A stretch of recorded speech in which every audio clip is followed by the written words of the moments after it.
abogado ni Presidente. Hello? Ma'am? Ito, ang mga abogado. Hello? More again? Dito yung mga abogado eh. Sabi kanina ni General Malville na makasama kami. Opo, pumayag naman po si General Marbil kanina. Oo, sinabi ni General Malville kanina.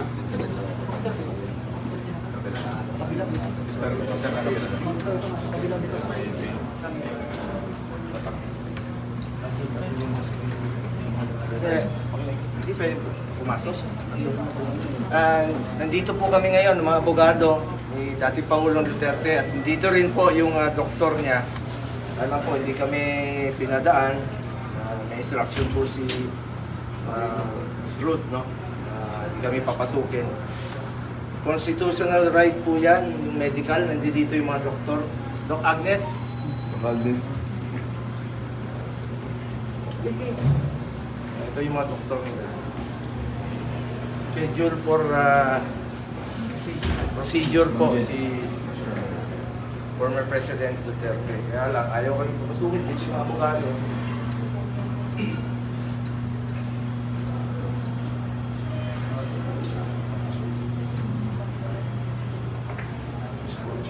Under instruction also eh, make it up record that we are being prevented from proceeding to see the President because the guard is under instruction not to allow us to see him.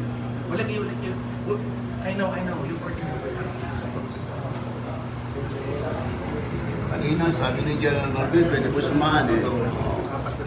Sinabi ni General Malville sa akin, sasamahan ko siya eh. Dito sa Coster. Bakit nag-iba? Ano? Bawal po, ma'am? Bawal kayo? Ano po na ilak lang po yung pinto. Yun lang po yung tinanggap ng instruction. You are under instruction to prevent anybody from seeing Ang the instruction President. no po. Ang instruction po sa amin ay to secure the door. Close lang po sir. I-close lang po. Kahit ano po mangyari, i-close lang po. Mas ka ng mga abogado. Abogado mismo yun. Hindi ko na po dadagdagan sa Tapos mga instruction. Sino ang nagbigay sa inyo ng instruction? Yung mga... Who is that particular person who gave you instruction? Yung authority. Ha? Authority. Sino authority? Mga security officer dito na nasa yung above din po sa kanila. Sa sumusunod po.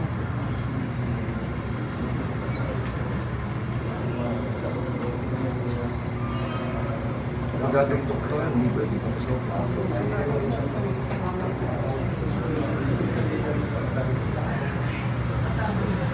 Ibang klase ng review natin, hindi na ito ibang klase.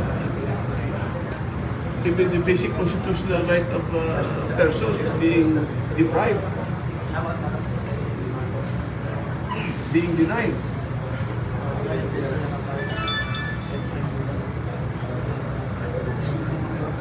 Ayun si Torre.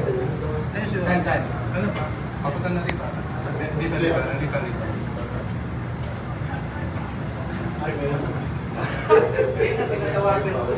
Meron kami ng agreement eh.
Hindi ba talaga pwede papasukin, boss? Kahit mga abogado lang ni Doktor.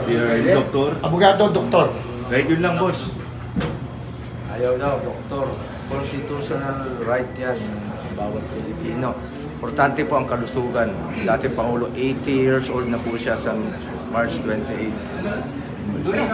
Malis na. Malis tayo. Wala tayong magawa dito. Juan.